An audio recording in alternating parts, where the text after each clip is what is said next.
Olá, mais uma vez nos encontramos reunidos para uma atividade na Seara Espírita, refletindo sobre um capítulo do Evangelho segundo o Espiritismo. Deixo aqui, portanto, a minha saudação fraterna a todas as pessoas que nesses instantes nos veem e ouvem pelas plataformas digitais. Mas antes de iniciar, vamos orar, endereçando a Deus, o nosso Pai, Criador de todas as coisas, infinita bondade, infinita sabedoria, infinito amor. Toda a nossa gratidão pelas bênçãos inúmeras e cotidianas que nos faz chegar através da saúde, do bem-estar, da vida em família, do trabalho, dos amigos, da fé e até mesmo dos desafios necessários para o nosso progresso, para o nosso adiantamento, para a correção dos nossos erros cometidos no passado.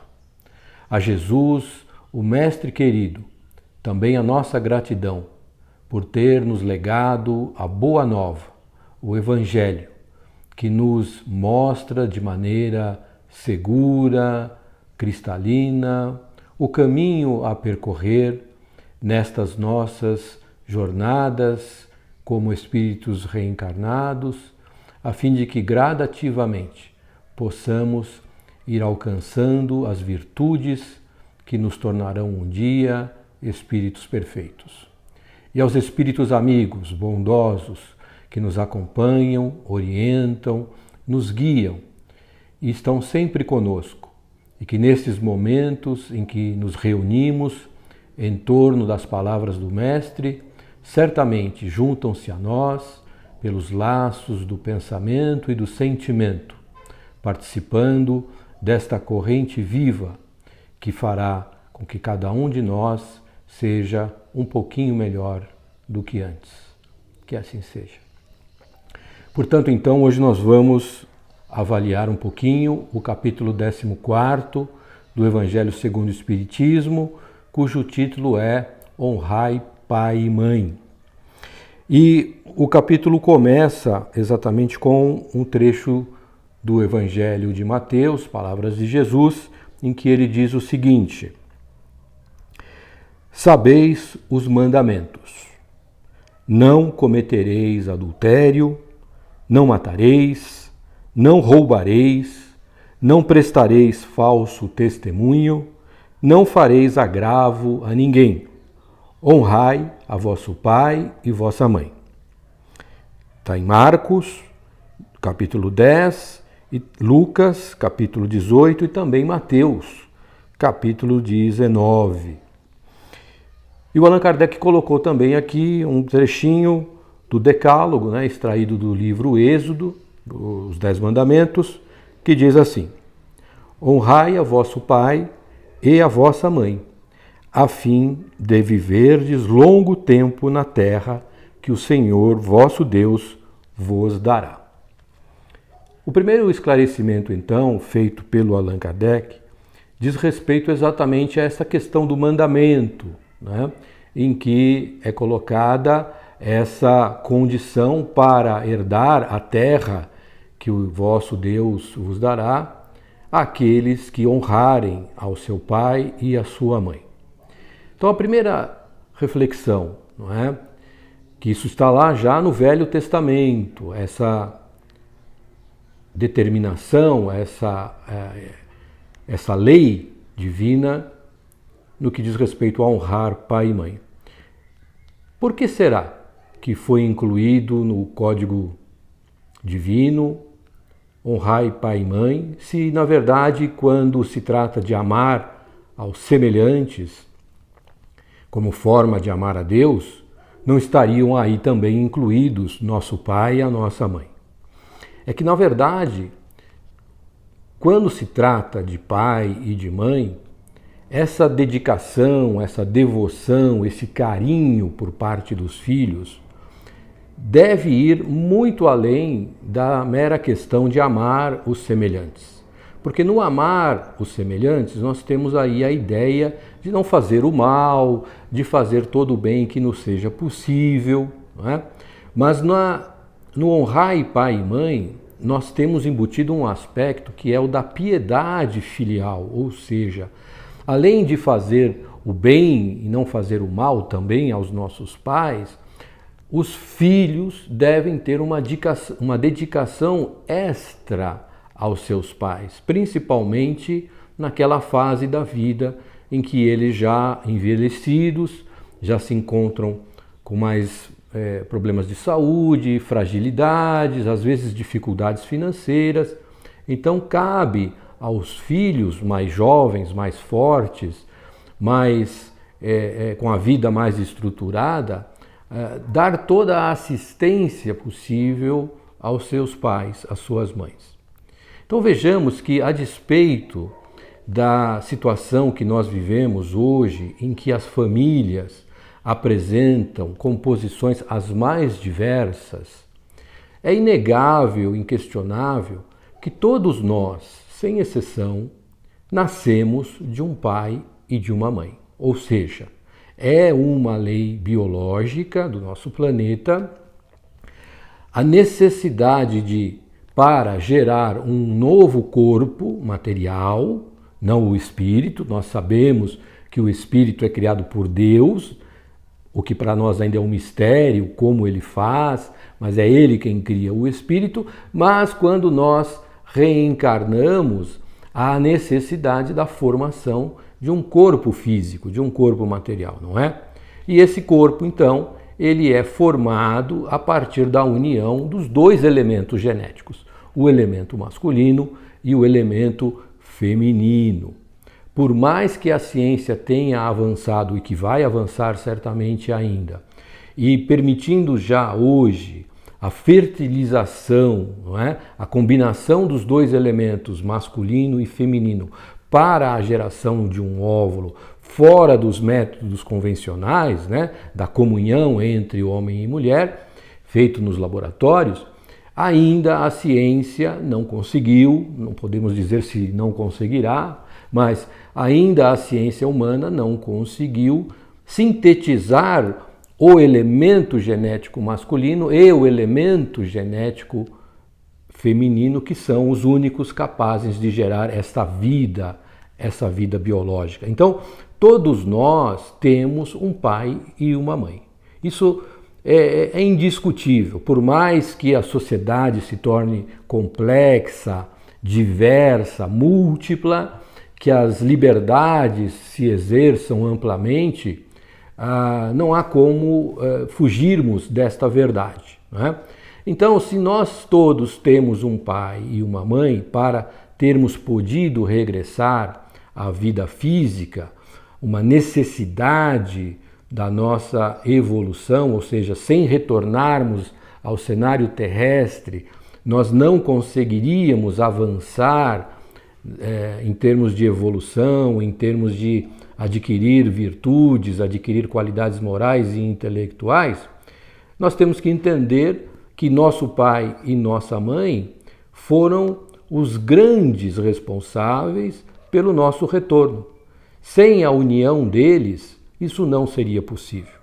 Veja, nós não estamos aqui falando, e nem a lição trata disso, das condições em que a criatura vai viver junto ao seu pai e à sua mãe, a qualidade dessas relações, até porque nós sabemos que, na grande maioria das vezes, ao retornarmos para uma família, nos deparamos com as criaturas com as quais já convivemos no passado, em outras existências, e que com toda certeza temos compromissos, temos débitos, temos dívidas para com elas, ou elas para conosco. Então é natural que no seio das famílias hajam situações de animosidade, de conflitos, de dificuldades. Isso faz tudo parte do processo natural. Agora, a questão fundamental de que trata o capítulo 14 do Evangelho segundo o Espiritismo, honrai pai e mãe, é de que nós todos temos um débito,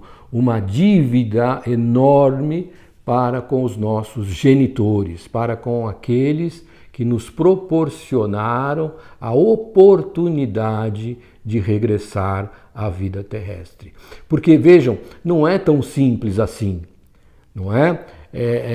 Duas pessoas se encontrarem, se apaixonarem, se unirem e terem filhos. Não é? Há todo um conjunto de circunstâncias, de variáveis que podem interferir para o sucesso dessa união e para o fracasso dessa união também. E quantos espíritos não aguardam ansiosamente, desesperadamente, eu diria, uma oportunidade de retornar, cientes de que este é o único mecanismo possível para aliviar suas dores espirituais, né? Suas culpas, os seus remorsos, etc. Então, o fato de nós termos tido a oportunidade de reencarnarmos, independente dos problemas de nossas famílias, deve sim e precisa sim ser reconhecido como uma dádiva, como uma bênção. Então, todos nós, filhos e filhas, devemos endereçar aos nossos genitores uma gratidão enorme, né? Porque sem eles não seria possível nós estarmos aqui. Então é disso que ele trata aqui quando fala da piedade filial. Não é apenas o carinho ali do dia a dia, uma ligação que você faça no dia das mães, no dia dos pais, um presente que você leva. Isso sim, claro, são gentilezas, são atos que nós devemos cultivar. Mas é aquela atenção, aquele respeito, aquela consideração, aquela até obediência, né, em certos casos. Nós estamos falando aqui dos adultos já emancipados, mas da criança, do jovem, que devem a seus pais, né? Essa obediência, porque são os adultos que Deus colocou em nossa vida com a responsabilidade de nos guiar, de nos orientar, de nos conduzir. Então devemos sim a eles obediência, respeito, não é? E os valores morais que nós aprendemos ou deveríamos aprender na família seriam sempre, por toda a existência, as nossas referências quando nós nos encontrarmos diante de situações em que precisamos decidir o que fazer. Então, sempre que nós estivermos perante algo ou alguém e tenhamos que tomar uma atitude, falar alguma coisa, deveríamos automaticamente recorrer ao que minha mãe me ensinou, ao que meu pai me falou, como meu pai me veria e se sentiria sabendo que eu estou falando isso, sabendo que eu estou fazendo isso, não é? É este o sentido de honrar nosso pai e nossa mãe. Essa preocupação em não ferir seus sentimentos, em honrar os esforços, os sacrifícios imensos que eles fizeram para nos criar. As noites não dormidas que a nossa mãe ficou conosco porque estávamos com febre, porque estávamos doentes, os sacrifícios que nossos pais possam ter feito para colocar comida em nossa mesa, para nos vestir, para nos calçar, para que nós pudéssemos frequentar uma escola, para que nós tivéssemos uma educação que muitos dos nossos pais não tiveram, não é? Para que nós tivéssemos a oportunidade de crescer na vida, de ser alguém, entre aspas, não é? Quanto esforço, quanto sacrifício, quanta dedicação. E o que ele diz aqui, mesmo que esse não tenha sido o caso, né? Mesmo que alguns de nós tenhamos tido pais ou mães que não cumpriram exatamente com os seus deveres, isso aí é uma questão entre eles e Deus. Aqueles entre os nossos pais e as nossas mães que eventualmente falharam em algum aspecto da paternidade, da maternidade, terão que responder por isso, porque ser pai, ser mãe é uma enorme responsabilidade e um enorme compromisso que nós assumimos com a divindade. Ao falharmos parcialmente ou totalmente neste compromisso, não há dúvidas que isso trará consequências, mas isso é com Deus.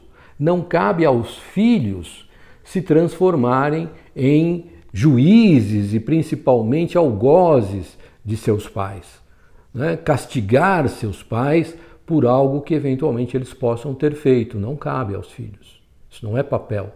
O papel dos filhos, segundo a lei, é honrar pai e mãe. Independente do que possa ter acontecido, independente dos sentimentos que possam brotar em nossos corações, em virtude de mágoas, em virtude de circunstâncias, ninguém está deixando de reconhecer essas verdades, essas realidades. Mas não cabe aos filhos o papel de juízes, né, de algozes dos seus pais. Cabe sim o dever de cuidar deles na velhice, de ampará-los, né? Não apenas colocá-los lá num quartinho no fundo da casa, sem ventilação, sem nenhum conforto, não. Nós devemos fazer tudo o que estiver ao nosso alcance para dar a eles, neste estágio final da existência na Terra, todo o conforto, toda a assistência, toda a atenção que nos seja viável, que nos seja possível. Nós sabemos que a vida moderna, a vida cotidiana, muitas vezes cria dificuldades praticamente intransponíveis, né, para este tipo de atenção, para esse tipo de cuidado. Mas temos que nos esforçar e fazer o que estiver ao nosso alcance, né, para proporcionar aos nossos pais esta atenção especial, né?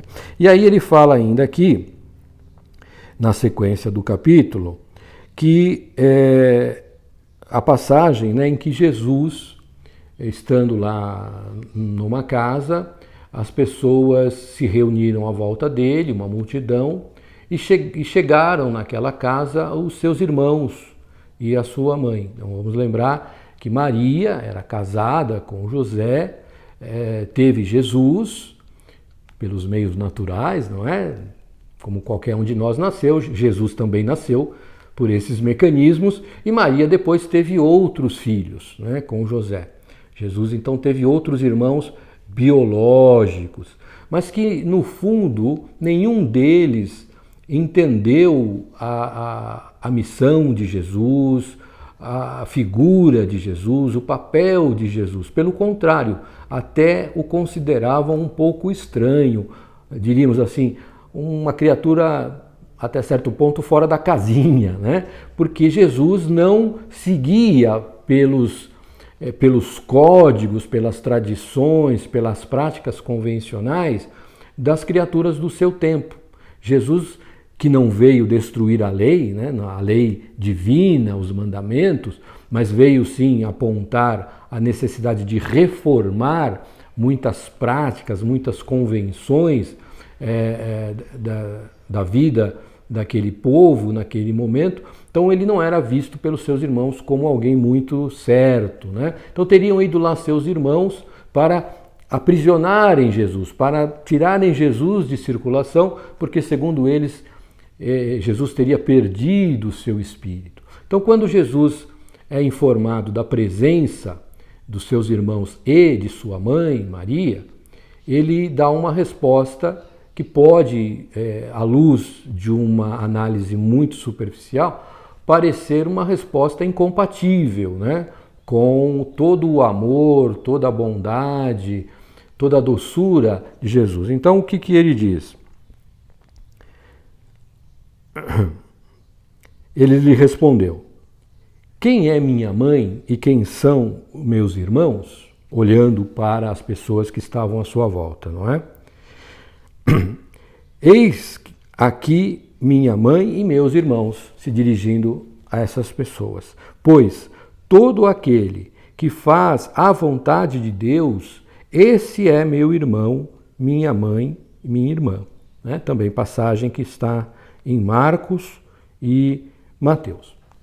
Ora, pode parecer, como eu disse, numa visão superficial, que Jesus estaria desdenhando, desprezando, fazendo pouco caso de seus irmãos e principalmente de sua mãe Maria, por quem ele infinitas vezes demonstrou o maior carinho, a maior atenção, o maior amor de um filho para com sua mãe, mesmo com relação a seu pai. Vamos lembrar lá daquela passagem em que Maria estava preocupada quando Jesus era um jovenzinho, 12, 13 anos, já preocupada com seu futuro, o que seria dele, porque sabia que ele era especial e vai procurar um amigo da família na tentativa de encaminhar Jesus para a escola hebraica. E Jesus, percebendo a intenção de Maria, pergunta, né, o que ela queria dele, e aí ela conta toda essa história, e Jesus disse que ia fazer o que fosse correto, e aí Jesus depois vai conversar com José, seu pai, e pede humildemente a José que permita que ele ingresse como aprendiz na sua oficina de carpintaria. Então vejam o respeito, a humildade desta figura ímpar que é Jesus em relação aos seus pais.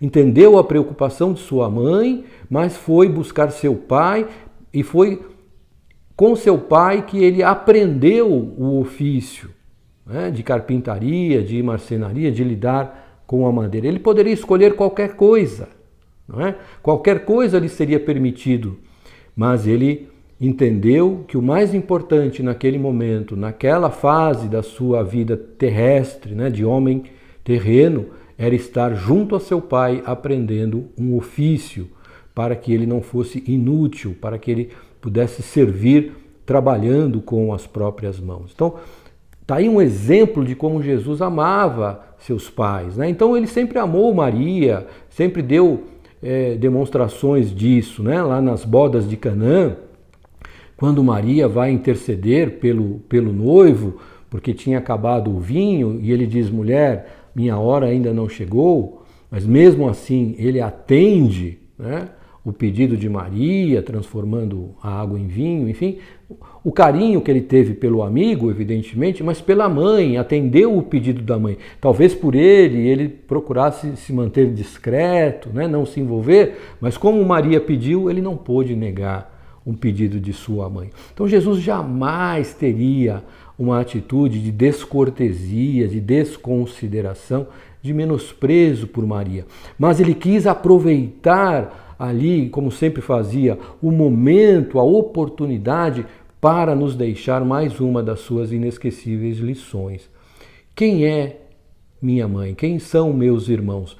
Todo aquele, toda aquela que cumpra os mandamentos, que cumpra os desígnios de Deus, né? Que viva efetivamente em aliança com o Evangelho, com a prática do bem, do amor ao próximo. Este é meu irmão, esta é minha irmã, esta é minha mãe. Porque Jesus, o Espírito perfeito que veio à Terra exatamente para nos ensinar, quis mostrar que o mais importante na nossa existência é nós observarmos estritamente o cumprimento da lei do amor.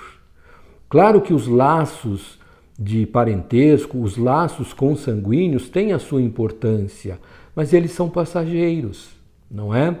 Porque nesta existência nós estamos vinculados a esta família, a este grupo. Em outras existências, possivelmente, estaremos em outras famílias, com outros grupos, com outras criaturas, a depender das necessidades. Mas os vínculos que nós estabelecemos com outros espíritos de afinidade, de carinho, de amizade, esses são perenes, esses não se desfazem.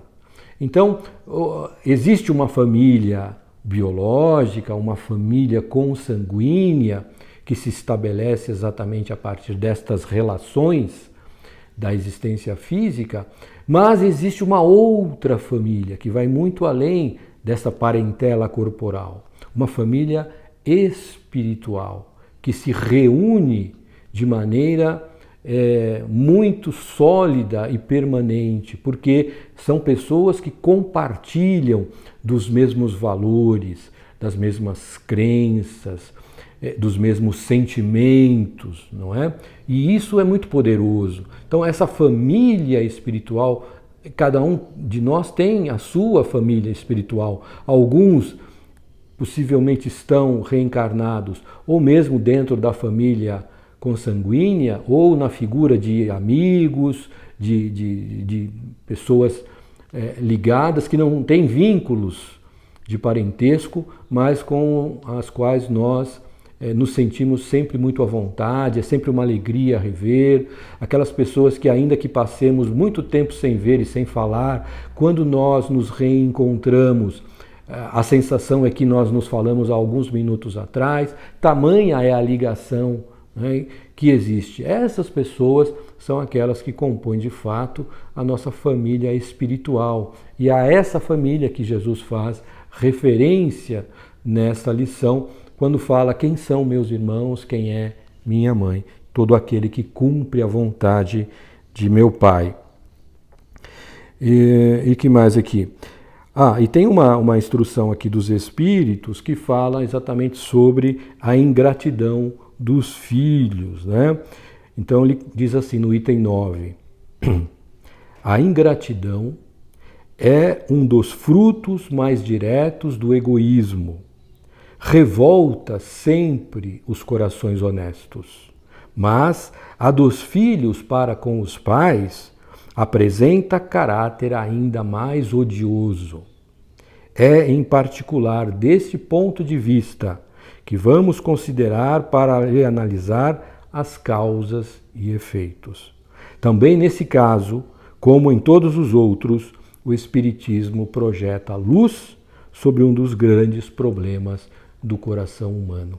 Então vejam que a ingratidão dos filhos para com os pais, segundo aqui as palavras desse espírito, vamos ver qual é o espírito que fala aqui, Santo Agostinho, na verdade, né?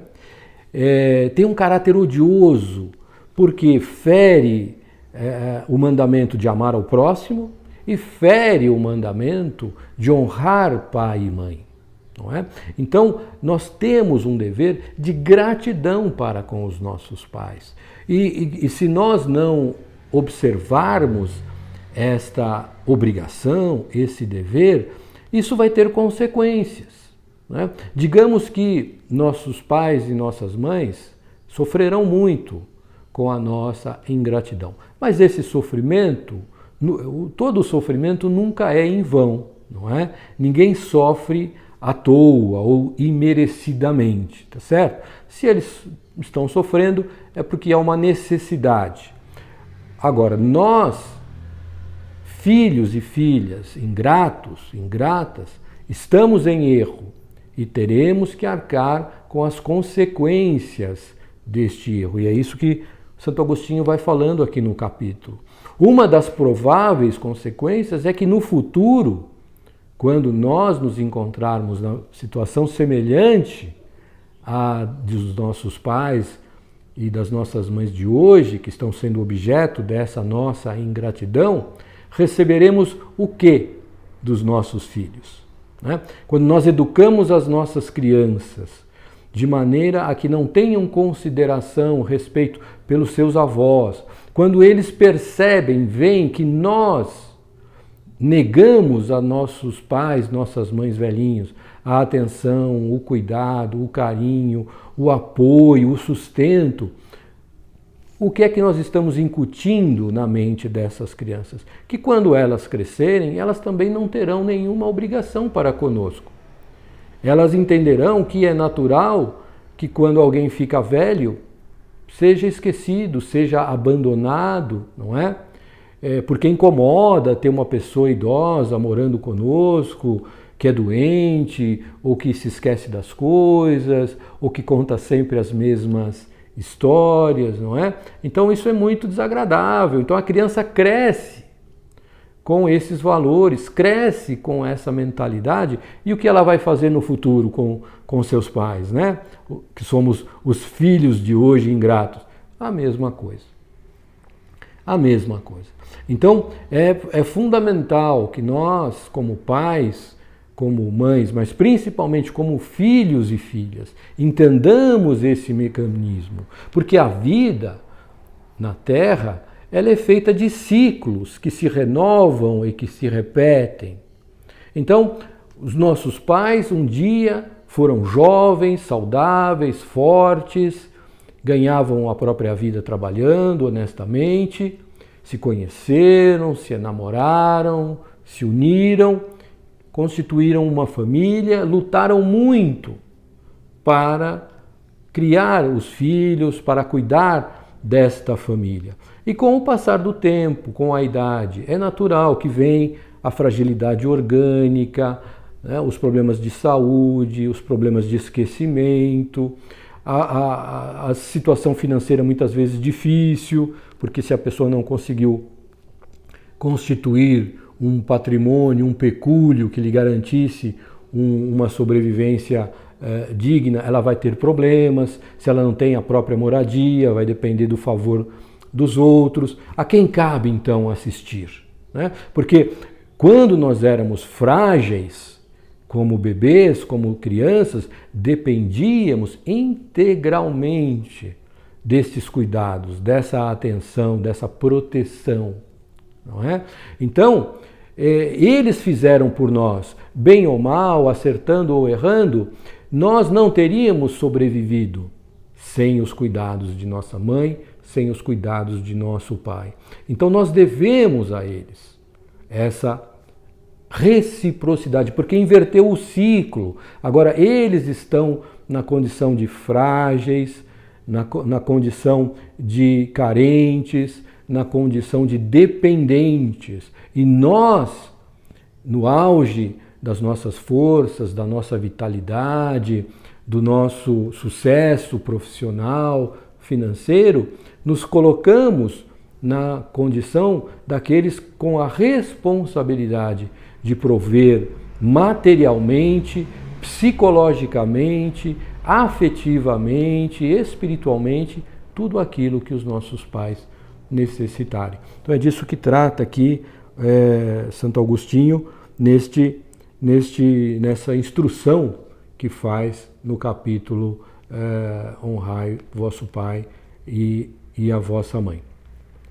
É uma reflexão bastante importante, que muitas vezes pode parecer até dura, na medida em que nós possamos nos sentir diminuídos com essas palavras, com esses ensinamentos de Jesus, mas se faz necessário que nós todos reflitamos, aqueles que já não temos mais na terra, nosso pai, nossa mãe, que enderecemos a eles, através das orações, dos pensamentos, esse nosso carinho, essa nossa gratidão, esse nosso amor.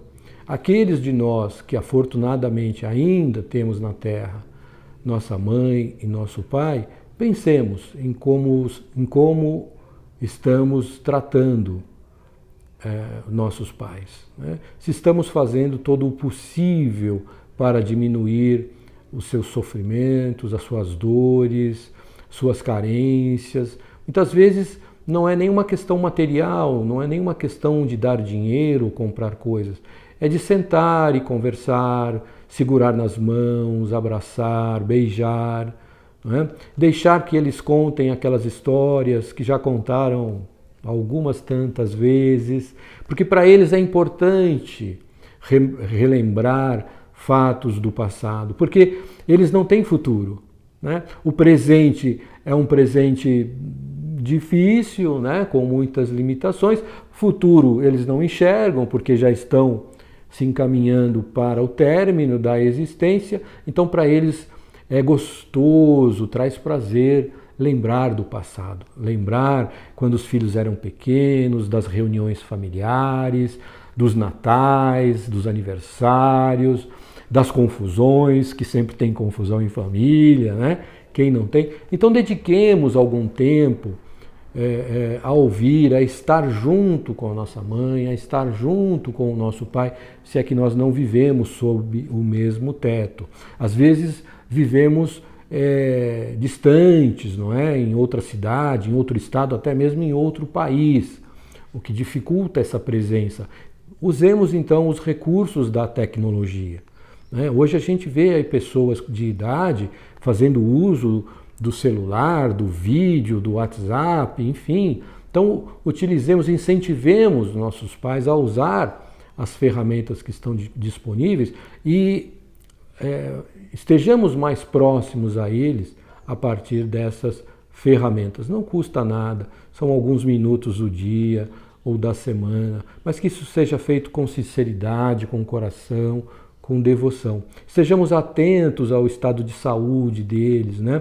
Muitas vezes começa a aparecer algum problema de demência e como a gente está longe, às vezes a gente não percebe. Então que tem alguém perto, cuidando, observando, monitorando, nos informando, que nós estejamos cientes, né, do que esteja acontecendo com os nossos velhinhos. Porque um dia eles partirão e quem já não os tem sabe disso e ficará um enorme vazio. Ficará uma saudade que nada repõe, que nada substitui. Por mais que saibamos que haverá um reencontro, é muito difícil estar aqui na Terra sem nossa mãe, sem nosso pai. Mesmo com a nossa família, mesmo com os nossos filhos vão crescer, nossos filhos vão cuidar de suas vidas, nós e nosso cônjuge vamos prosseguir, não sabemos até quando estaremos juntos. Então é muito difícil perder a mãe, perder o pai. Então enquanto temos um ou ambos, façamos todo o possível para estarmos junto a eles, né, de coração, de sentimento. Então fica aqui essa reflexão para todos nós, sem exceção, que se faz muito importante. E que Deus nos abençoe com muita saúde, com paz, e que nós possamos nos encontrar em breve, se Ele assim o permitir. Até logo.